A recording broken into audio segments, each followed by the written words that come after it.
The no-contact apprehension has been implemented today with hundreds of motorists being charged with various traffic violations. But for traffic advocate, the Metropolitan Manila Development Authority should fix first the road issues prior to NCAP's implementation anew. Here's the story.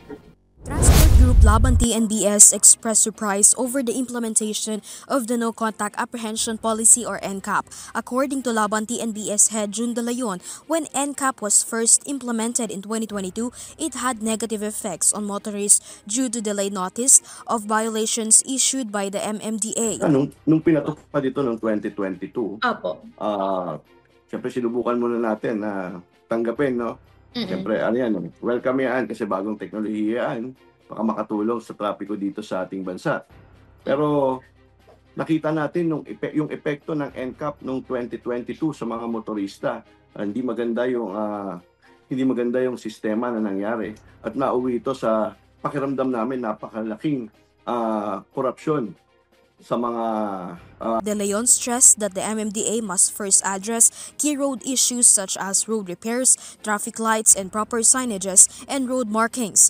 The TNBS group argues that if NCAP is to be enforced, the country's infrastructure must also keep up with modernization. He emphasized that these were among their initial concerns during the policy's first rollout. Yung mga kakalsadahan natin dapat ready, no? Ready dapat sa ganitong teknolohiya, dapat makasabay din yung infrastructure, yung kalsada. Dahil, alam mo, sa konting pagkakamali lang ng mga motorista, ay nauuwi sa violation. Kapag umiwas sa lubak ang motorista at tumapak sa bike lane, for example, na hindi naman dapat nandun yung gulong ng motorista, violation kagad dyan, maliwanag na violation. Pangalawa, yung mga guhit natin, yung mga lanes natin, baka burado na. Yung iba, burado na. Ayan. Lalo na, magtatag-ulan ngayon. Bahain pa naman ang Metro Manila. So, paano na yan? No? Yan yung mga iilan lang, mga digital timers sa mga stoplight. Yan yung mga iilan lang na kahilingan natin, no, na ayusin. They also questioned the sudden spike in violations, claiming that the hefty fines under the single ticketing system feel like a form of robbery to drivers. Ngayon, kailangan maliwanag. Bakit mataas ang penalty? Bakit hindi ibalik sa dati? Yung inoohan natin ng 150 to 300. Doon lang naman tayo. Doon lang naman ang maganda sa MMDA NCAP yung hindi hold up noong 2022. Pero ngayon parang hindi ko alam bakit itinaas ng husto. In line with the NBS position, retired Colonel Bonifacio Bosita, founder of Rider Safety Advocates of the Philippines, said the NCAP should only be implemented once road issues are resolved.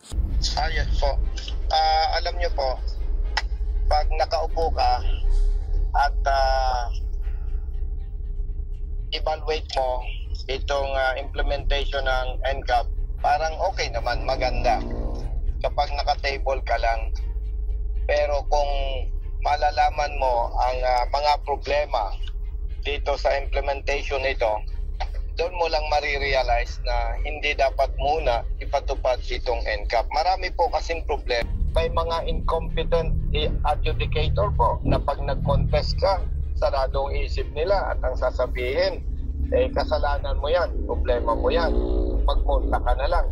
Marami pong problema na dapat isaayos muna bago ipatupad itong NCAP. While he respects the MMDA, Bosita acknowledged that the agency alone cannot solve all traffic-related issues. He said if the Supreme Court understood the reasons behind unintentional violations by drivers, the temporary restraining order against NCAP should not have been lifted.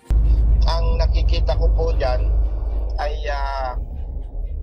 naniniwala ako at nire-respeto natin ang Supreme Court na kung alam nila itong mga problema na dinanas na ng mga motorista noong mga nagdaang panahon ay pinatupad ang NCAP, ay dadanasin pang muli kung ito po ay malinaw sa Korte Suprema.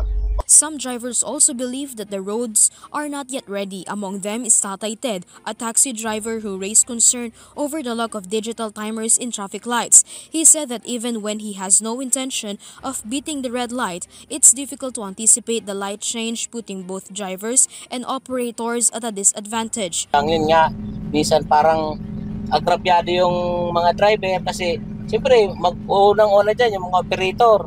Yung driver pala subos pagdating ng sa operator babagsak kasi hindi mo re-register ma'am eh. Na-experience ko sa ganito eh. Hindi na-register yung sasakyan pag hindi mo tinubos muna doon sa kung saan ka nagkaroon ng violation. Tutubos ka muna ron bago ma-register yung sasakyan. Sa ngayon po, hindi pa kayo pabor? Hindi pa ma'am pabor ma'am eh. Marami pang dapat ayusin ma'am sa... Laban TNBS and ARSA plan to submit another petition to halt the implementation of NCAP in Metro Manila. On the first day of NCAP's re-implementation in NCR, the MMDA recorded over 580 violations. The violations were recorded between 6 a.m. and 4 p.m.